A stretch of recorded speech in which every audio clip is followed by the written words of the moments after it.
पूर्व में अराजपत्रित संघ के अध्यक्ष रहे कर्मचारी नेता गोपाल दास वर्मा ने कर्मचारियों और पेंशनर्स के मुद्दे को लेकर सरकार के खिलाफ मोर्चा खोल दिया है। उन्होंने कहा कि यह सरकार ओल्ड पेंशन देने का दावा कर रही है, लेकिन कर्मचारियों को डीओ और अन्य देनदारियां देने को है। सरकार का 3 गारंटियों को पूरा करने का दावा खोखला है। उन्होंने कहा कि पेंशनर अपनी मांगों को लेकर सम्मेलन कर सरकार के खिलाफ आंदोलन की रूपरेखा तैयार करेंगे। पूर्व कर्मचारी नेता गोपाल दास वर्मा ने कहा कि सुक्खू सरकार का 1 साल का कार्यकाल निराशाजनक रहा है। सरकार एक तरफ सरकार आर्थिक तंगी का रोना रो रही है, दूसरी तरफ प्रशासनिक ट्रिब्यूनल खोल दिया जिस पर सालाना 28 करोड़ से ज्यादा खर्च होगा। उन्होंने कहा कि ये कर्मचारियों की मांग पर नहीं बल्कि अपने चहेतों को फायदे के लिए खोला गया है। सरकार ओपीएस की गारंटी देने की बात कर रही है, लेकिन कर्मचारियों के पेंशन भत्ते दिए नहीं जा रहे हैं। ये सरकार 7 जन्मों में भी गारंटियां पूरी नहीं कर पाएगी। आज कर्मचारी सरकार के दबाव में हैं। उन्होंने कहा कि पेंशनर 18 दिसंबर को सम्मेलन कर सरकार के खिलाफ आंदोलन की तैयारी करेंगे। उन्होंने कहा कि पूर्व सरकार ने कोविड जैसी आपदा के बाद भी कर्मचारियों की सभी मांगे पूरी की हैं, लेकिन ये सरकार आपदा का रोना रो रही है जिसे कर्मचारी सहन नहीं करेंगे। 1 वर्ष का जो कार्यकाल हो रहा है वो निराशाजनक रहा है।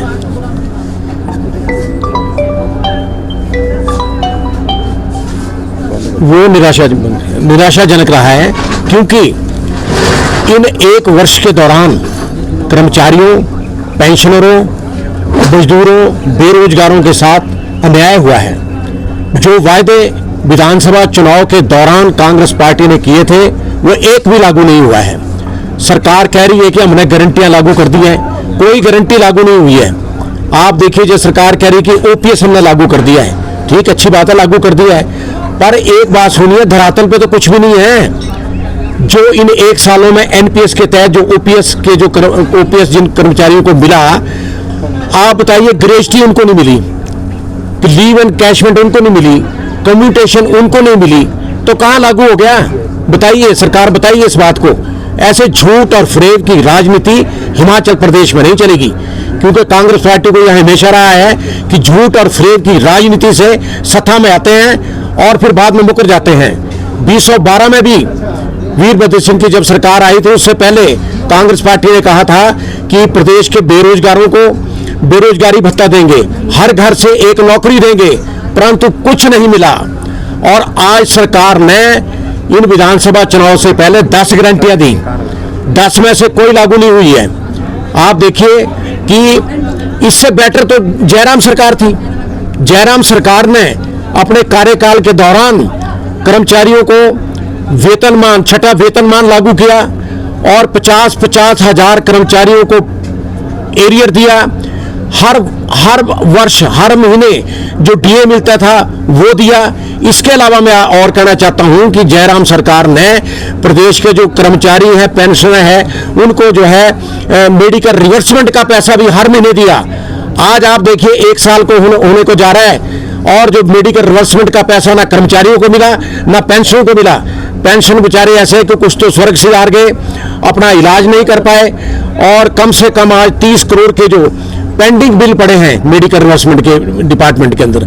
अपने लिए तो मुख्यमंत्री, मंत्री, विधायक हर महीने रिवर्समेंट का पैसा ले रहे हैं और कर्मचारी और पेंशनों के लिए कहते खजाना खाली है। अगर खजाना खाली है तो ट्रिब्यूनल बहाल क्यों किया? किस कर्मचारी संगठन की ये मांग थी? किसी कर्मचारी संगठन की मांग नहीं थी। ट्रिब्यूनल बहाल कर दिया। 28 करोड़ रुपए इस पे सालाना खर्चा आएगा, तो कौन देगा वो? क्योंकि सिर्फ ये इसलिए बहाल किया कि अपने जो चेथे हैं, इनके जो जिनको वाइस चेयरमैन लगाना, चेयरमैन लगाना, मेंबर लगाना, ये सिर्फ इसलिए किया। दूसरा, आप देखिए, सरकार बनते हुए चयन बोर्ड भंग कर दिया। क्या जरूरत थी चयन बोर्ड भंग करने की? आज हजारों बेरोजगार सड़कों पे हैं और कोई रिजल्ट निकल नहीं रहा है। अगर चयन बोर्ड में कुछ गड़बड़ी थी तो जिन कर्मचारी अधिकारियों ने गड़बड़ी करी थी उनको आप उनके खिलाफ कार्रवाई करते, वो सारे भंग करने की क्या जरूरत थी? तो गलती पे गलती सरकार कर रही है और ये बिल्कुल अब बर्दाश्त नहीं होगा। और आप देखिए, 11 महीने में 1100 करोड़ का कर्जा ले लिया। वो कर्जा गया कहाँ? किसको दिया? ना कर्मचारियों को दिया, ना पेंशनों को दिया, ना ही मतलब जो मजदूरों को दिया, ना बेरोजगार तो बेचारे अब सड़कों में, उनको क्या देना है। तो इसलिए मैं ये कहना चाहता हूं कि ये ज्वाला भड़क रही है प्रदेश में, क्योंकि जो गारंटियां इन्होंने दी है वो गारंटियां ये 7 जन्म भी पूरी नहीं कर सकते हैं। ये तो महिलाओं को उन्होंने बलगा दिया कि 1500 रुपए देंगे, हर घर में अगर 3 महिलाएं होंगे तो 4500 रुपए, और उस महिलाओं की वजह से ये सरकार बनी है, अदरवाइज ये सरकार नहीं बनती, क्योंकि ये फिर झूठ बोलते हैं और करते कुछ नहीं है। इसके अलावा मैं आपको कहूंगा कि आप देखिए, जैसे स्टार्टअप है, स्टार्टअप के लिए कह रही है हमने कई योजनाएं लागू कर दी है, 680 करोड़ का इन्होंने बोला था अपने मैनिफेस्टो में। अरे कहाँ स्टार्टअप है? आज बेचारे बेरोजगार सड़कों पे, नौकरियां नहीं मिल रही है, और मतलब कई आप बताइए संस्थान, जब कई इन्होंने बीजेपी के टाइम में जो कई संस्थान खुले थे प्रदेश की जनता के लिए, वो सारे बंद कर दिए। क्यों बंद करने की आवश्यकता क्या थी? कि उनको पता था पैसा हमारे पास है नहीं है, तो इसलिए चलो संस्थान ही बंद कर दो।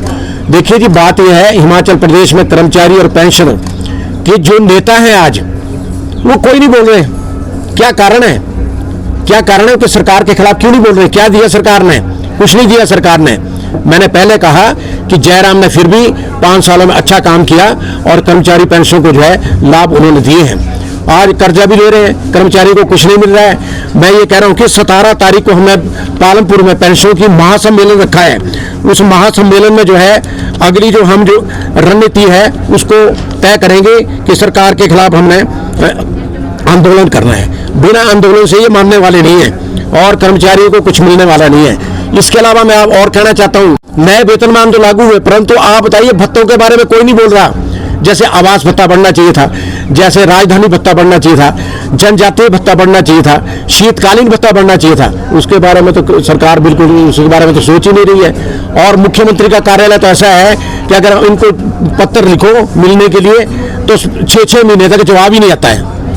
बिल्कुल ये ठप हो गया काम सारा, और इनके बस का रोक नहीं रहा है। इनको कुर्सी छोड़ देनी चाहिए, ये छोड़ दें कुर्सी।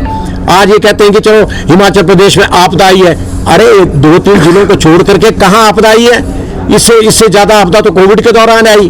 कोविड के दौरान लोगों की नौकरियां छूट गई, मतलब बेरोजगार लोग हो गए, व्यापार खत्म हो गया।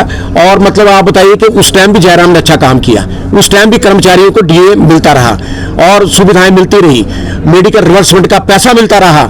आज ये कह रहे हैं आपदा, आपदा कौन सी आपदा? 680 करोड़ तो सेंटर ने इनको दिया। क्या सेंटर जो है इनको क्या जो 10 गारंटियां उसके लिए पैसा देगी? उसके लिए कोई पैसा मिलने वाला नहीं है, ना ही मोदी देगा।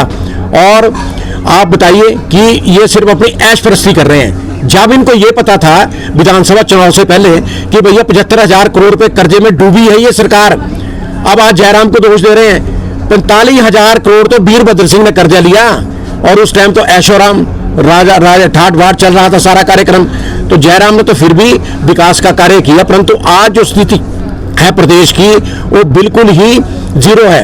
ये तो बिल्कुल आईसीयू में चल रही है सरकार, आईसीयू में सरकार कभी भी जा सकती है। ये इनके अंदर इतना विद्रोह है कि जिसका कोई हिसाब नहीं है। आप बताइए इस छोटे से प्रदेश में डिप्टी चीफ मिनिस्टर बनाने की क्या जरूरत थी? 6 PS बनाने की क्या जरूरत थी? जब इनको पता है पैसा हमारे पास है नहीं है, तो क्यों मतलब ये बंदरमाट कर रहे हैं? क्या जरूरत है? आज हाई कोर्ट में मामले चल रहे हैं। मैं तो कहूंगा हाई कोर्ट को जल्दी फैसला करे, क्योंकि आज प्रदेश का जो पैसा है बर्बाद कर रहे हैं, कर्जा ले रहे हैं। इन 11 महीने में 11,000 करोड़ 1100 करोड़ का कर्जा ले लिया, और आगे कर्जे पे चलेगा सारा काम ये। तो इसलिए ऐसा है कि ये सरकार चलने वाली नहीं है। और मैं तो ये कहना चाहता हूं जो प्रदेश के जितने भी कर्मचारी संगठन है, चाहे पेंशनों के हैं, वो एकजुट हो जाएं, तभी आपको कुछ मिलेगा, नहीं तो मिलने वाला कुछ नहीं है।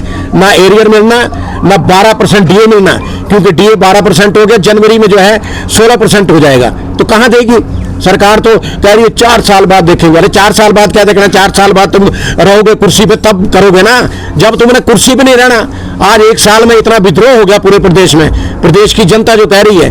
और मतलब मैं तो आपसे आपके माध्यम से ये कहना चाहता हूँ, प्रदेश के कर्मचारियों पेंशन को जाग जाओ, नहीं तो मिलने वाला कुछ नहीं है। और इसलिए मुझे आज आना पड़ा, क्योंकि जब मैं अध्यक्ष रहा तो हमने अरबों करोड़ों रुपए प्रदेश के कर्मचारियों पेंशनों को दिए, सचिवालय में कमरे खोले, क्या नहीं किया? आज सारा ठप है मामला, कोई पूछने वाला नहीं है। ठीक है सर, ये अब देना तो वो सेंटर ने 680 करोड़ तो दिया ना इनको, चलो मिला तो है ना कम से कम। नहीं, 12,000 करोड़ में 680 करोड़ प्रदेश की जनता के लिए काफी है। नहीं काफी नहीं है, पर सरकार को भी तो चाहिए, वो भी अपने संसाधन पूरे करे। कहां से करे? वो तो देना तो उनकी जिम्मेवारी है।